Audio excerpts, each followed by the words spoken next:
Hello, today we're going to take a look at Microsoft Word and just some of the basics of Microsoft Word.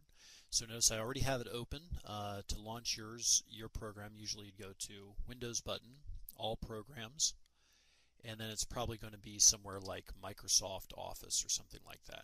Okay. Another way to get into Microsoft Word is actually to right-click in any folder and go New, and you'll notice that Microsoft Word adds an item to this context menu. So New Microsoft Word document, that will create a document in whatever folder that you want, that you can rename. Okay, so those are a couple different ways. Notice that it gets saved with the docx file extension. Your file extensions may or may not, viewing the file extensions may or may not be turned on, but that's the default file extension for Microsoft Word. Okay, so let's take a quick look at the interface here. Microsoft Word, it has a couple quick buttons up here. So we have this Save button is probably the most important one. Notice it's a floppy disk. You've probably never seen one, but that's how we used to save information on a computer, and that's still the icon for Save. But most of the file operations are in this File menu. So notice if we click on the File tab, notice that we get a lot of options here. Okay, so this is where I'd save as. We can save it as Adobe PDF. We can open a different Microsoft document, Microsoft Word document. Also on this file menu, we have print. So this is where you would go to print. So on file, our main options are going to be here are save or save as and print. Okay, so of course save as, that's just saving the document. Whenever you open up a new document, the first thing that you want to do is save it. So let's go ahead and click Save. The first time when we save, we have to select a place to save it into. So I'm going to go find my school folder on my desktop, and I'm going to save it as English Assignment 2.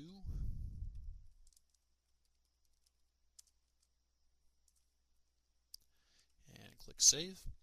Okay, so that's basically the file menu. Okay, now let's take a look at the home menu, or the home tab. So Microsoft refers to this thing as a ribbon right here. Okay, so this is a ribbon interface. So the tabs let you change between ribbons. And what we have here is we have your basic text editing. So I'd call this my, let's say I have a document title. Okay. Or let's say I have my title here, and I'd like my title to be bold. So I click B. Notice that when I have text that's bolded, let's say I have a subtitle. Okay, notice that it'll keep typing in bold. Notice if I highlight this and unclick the bold, it unbolds it. Okay, so I can italicize, underline, I can change the font. Notice that I have to select the text first. When I select text, Microsoft gives me this pop-up menu right here, and it has your basic formatting right here if you don't want to go all the way up to the ribbon. Okay, but I can go ahead and select a new font or new size. Let's say that I want to make this size bigger. Notice that it automatically makes it larger. I can also center the text. Okay, so the Windows title, I'm sorry, the Home tab allows me to do all my basic text formatting. I can make a list. Okay, I can make a list, and I can make it bulleted. Here are my bullets. Okay. All right, so let's go ahead and take another look at, let's take a look at the other tabs. So insert, this is where I would insert a blank page or page break. This can be very useful. If I insert a page break, I get a new page. So anywhere on my page, I don't have to keep hitting enter. I can just put in a page break and it gives me a new fresh page. I can insert a table here. Okay, notice that it lets me select what kind of table. I can insert a picture by going and selecting a picture from my computer. I can insert shapes, different kinds of charts.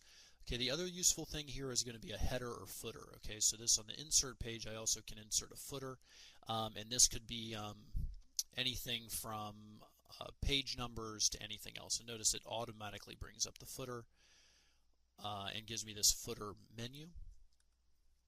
Notice that if I go ahead and insert a header, I can insert a header here.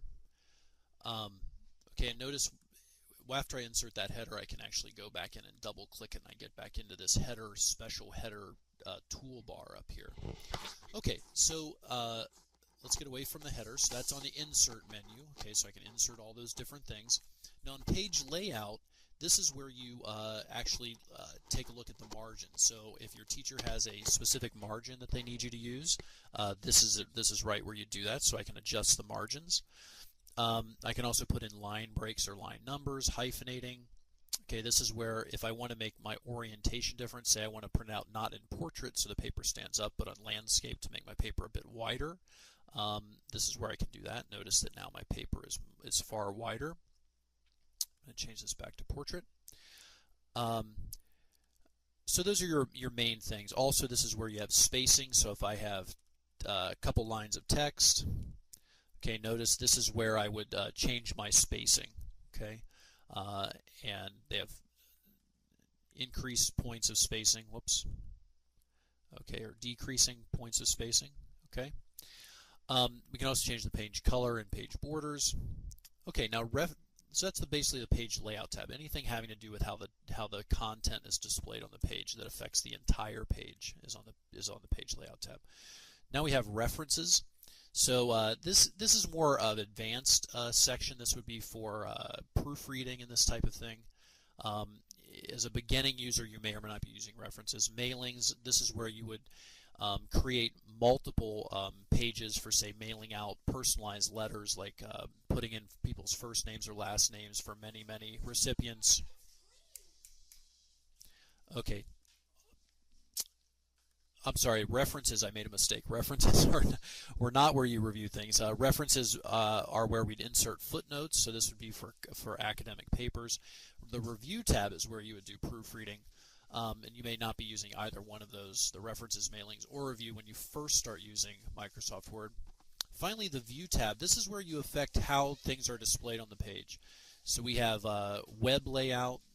This is good if, say, a table goes off the page. Web layout shows you absolutely everything regardless of page size. We can also turn on the rulers, grid lines, navigation page. Okay, rulers is probably the one thing that you'll definitely want to turn on because this can affect your tabs. Okay, so if we actually put in a tab stop, what that does for us, if we click onto this line, notice our tab stop. If I click tab one time, notice that my cursor goes over to this tab stop. That's something that you can use. We can also do things like arrange our windows that are open. Okay, finally we have add-ins and Acrobat. Okay, so that's a review of the main features of Word. You should experiment with them yourselves or use them as needed.